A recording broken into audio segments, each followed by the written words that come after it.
Corona, tu m'avais perdu plus de 100 millions de francs. Et là, elle venait me poursuivre parce que j'utilisais le même nom qu'elle. Je vous dis que cette femme était armée pour m'abattre.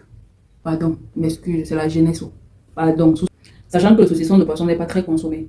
Le saucisson, déjà, les gens consomment le saucisson sous forme de saucisson de viande de manière générale et c'est moins cher. Or, le saucisson de poisson est très cher. Imaginez vous achetez par exemple 10 kilos de poisson. Vous achetez par exemple 10 kilos de poisson à 30 000. 10 kilos à 30 000. Pour n'avoir que 3,5 kilos de chair. Ça veut dire que vous avez acheté 3,5 kilos de poisson à 30 000. Triste réalité. Et nous, on vendait la barre, je crois, de 200 grammes à 2500. Oui, donc la plus petite barre, là, 2500. C'est excessif pour les Camerounais, pour le Camerounais moyen.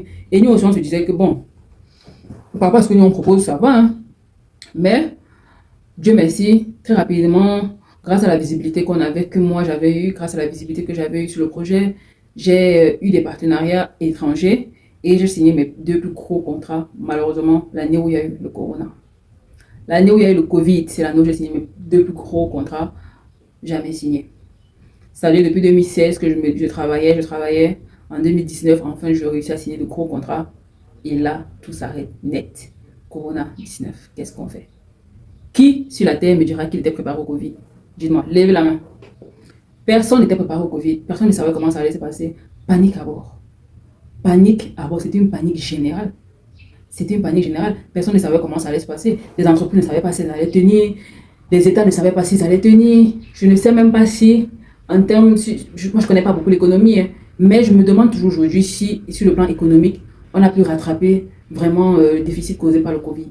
Je ne sais pas s'il y a des experts ici, s'il y a des experts ici qui me disent, parce que je me suis toujours posé cette question, est-ce que vraiment le creux financier qu'a laissé le Covid a pu être comblé au jour d'aujourd'hui? Je me pose toujours cette question. Honnêtement, j'avais les contrats que j'avais signés, on ne parle pas de 20, 30, 50 millions, on parle de contrats un peu plus que ça quand même. 2 différents. Un sur les confitures, un sur les saucissons. J'avais carrément des personnalités qui quittaient leur pays pour venir voir sur place ce que je faisais, comment on faisait, et puis qui demandaient à ce que je fasse la même chose dans leur pays. Est-ce que vous pouvez imaginer ce que ça peut coûter quand on convertit en francs CFA? Non, vous pouvez imaginer. C'est beaucoup d'argent. Beaucoup d'argent. Et là, Covid. Covid, nos stagiaires, on avait peut-être 7 stagiaires en ce moment-là, on renvoie d'abord les stagiaires.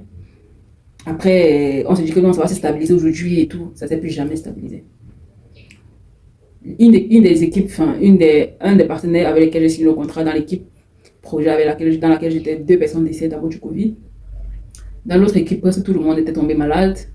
Et puis, il a commencé à avoir des trucs comme quoi chaque État voulait conserver ses ressources et tout. Donc, du coup, l'argent ne sortait plus des pays, quelque chose comme ça. C'était devenu compliqué. Et là, on m'appelle un jour, on me dit, écoutez, on ne sait pas quand est-ce que les situations vont se régulariser, on ne sait pas. Malheureusement, on est obligé d'arrêter le contrat et tout, de rompre le contrat et tout. Et même pas encore commencé à toucher l'argent. Et j'ai le mois même où le Covid là a commencé fort. Il dit que c'était le mois, peut-être une semaine avant que j'ai validé le 2e contrat. Et peut-être 3 semaines à l'avance, j'ai signé le premier. Signé, tout était prêt. Tout était prêt. Malgré le Covid, on invite les Africains, on nous invite en France pour le BIC. Pour ceux qui connaissent le BIC, franchement, je pense que la majorité des entrepreneurs avec lesquels je travaille sont déjà allés au BIC au moins une fois. Ça se passe à la Cour Arena à Paris tous les ans, je crois. Et on nous avait invités là-bas pour ça, en plein Covid. J'avais espoir, je me disais que mais si on nous invite en France et tout, ça veut dire qu'il y a quand même des possibilités. Il y a quand même des possibilités pour que les affaires reprennent. C'est ce que moi je me disais. Erreur. Et là, les affaires ne reprenaient pas. Le temps passait, les affaires ne reprenaient pas. Je me dis, je ne peux pas fermer cette entreprise comme ça. Il y avait trop d'espoir, c'était une entreprise prometteuse. Il y avait beaucoup de choses. J'avais déjà beaucoup appris, je suis en train de beaucoup m'améliorer. J'avais déjà beaucoup de problèmes comme ça. Et là, cerise sur le gâteau, une dame m'appelle. Malheureusement, je n'ai pas retenu le nom de la dame. Et puis, ça fait déjà des années. Elle m'appelle, elle me dit, il faut qu'elle me voie parce qu'elle voulait qu'on parle. Et j'ai dit d'accord. Elle veut me trouver dans mon bureau. J'étais avec mon collaborateur, peut-être 2 ou 3 employés. Elle veut me retrouver dans mon bureau. Quand elle arrive, on me dit que la dame est là. Elle vient beaucoup de gens et tout. Je dis, beaucoup de gens. Et je dis, ok, qu'elle est sympa à l'accueil. Elle est à l'accueil. Quand je sors de mon bureau, je trouve la dame. Elle était avec plusieurs personnes. Des hommes en costard, avec un corps habillé. encore habillé, c'est même quoi, ici, avec un homme en tenue, voilà, il y avait un homme en tenue parmi. Et puis, j'ai à mon cœur, j'ai dit que mon frère, il y a beaucoup de problèmes comme ça, il y a quoi?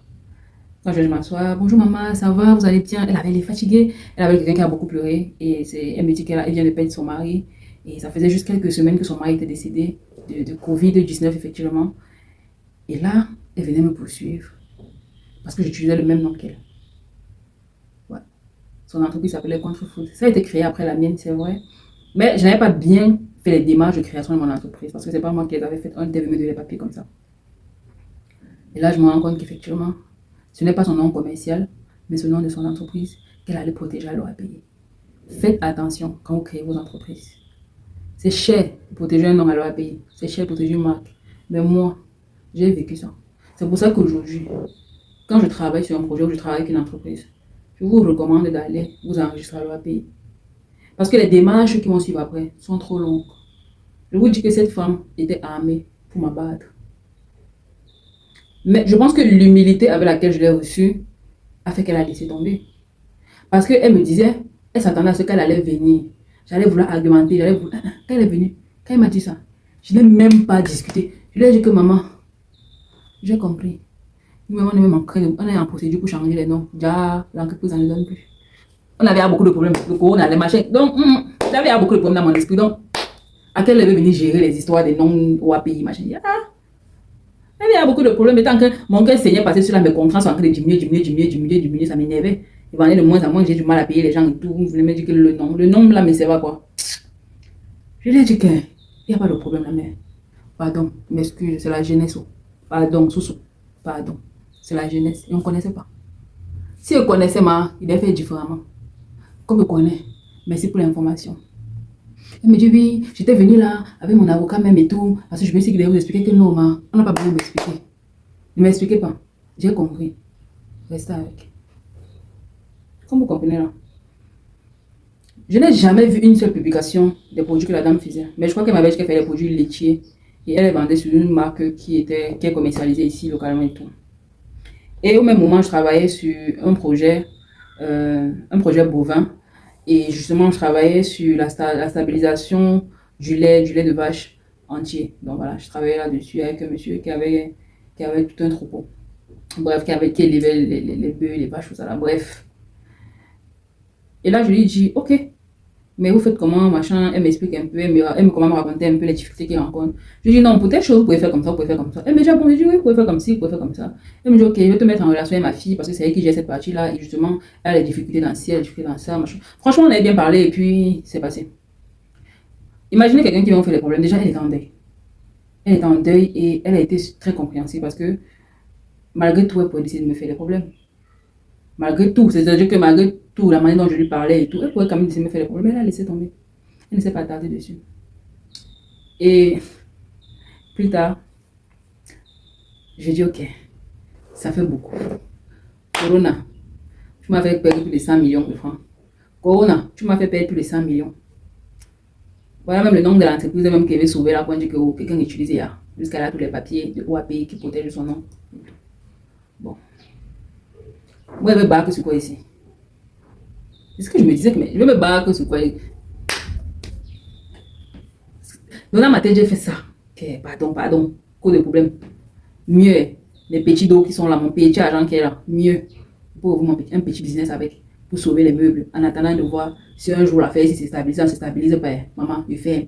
Si c'est que je peux retrouver même la moitié de ce que j'avais avant, je ferme. Parce que je n'avais pas travaillé le marché camerounais. Parce que ce n'était pas ma cible à la base. Erreur aussi. Quand vous lancez un produit, rassurez-vous que le produit là, que vous êtes en train de faire est adapté au marché que vous visez. Mais moi, je visais mon cœur marché. Je ne connaissais pas encore bien l'affaire d'études de marché. Je ne connaissais pas encore bien tout ça. C'est des choses que j'ai appris parce que j'ai échoué. Et c'est pour ça que moi, je dis aux gens, l'échec que vous voyez là, l'échec, c'est une bénédiction. Ne prenez pas l'échec comme un malheur. L'échec, c'est une bénédiction. Parce que l'échec que tu as en entrepreneuriat dépasse un master en entrepreneuriat que tu vas aller faire. Je dis bien, l'échec que tu as sur le terrain là, pendant que tu entreprends, ça dépasse quelqu'un qui allait faire le master. Donc, bac plus 5 en entrepreneuriat, ça dépasse. En entrepreneuriat ou en gestion d'entreprise. Je dis que ça dépasse. L'échec que tu as sur le terrain là dépasse ça. Oui. Parce que celui qui n'a jamais échoué ne peut pas comprendre certaines choses. Il ne peut pas savoir que ça, on ne fait pas. Ça, on fait. Ça, on priorise. Ça, on ne priorise pas. Celui qui n'a jamais échoué ne va pas comprendre ça. Mais celui qui a échoué, il va bien comprendre. Bien même. Ça sera même inquiétant. Avant de fermer, j'ai dit, je garde d'abord cette entreprise en stand-by. Je ne la ferme pas. J'avais quelques marchés locaux de certaines personnes, de certaines personnalités influentes qui commandaient tous les mois un, deux cartons. Mais un, deux cartons ne peut pas me faire tourner l'entreprise. Je louais des locaux, c'était quand même assez, c'était quand même, voilà, c'est pas très grand, mais c'était quand même une mini villa. Je louais des locaux, j'avais au minimum 2 personnes à payer, je n'arrivais même pas à les payer. Donc, c'est comme ça que c'est devenu compliqué. Et là, je garde l'entreprise en stand-by. J'ouvre un petit restaurant.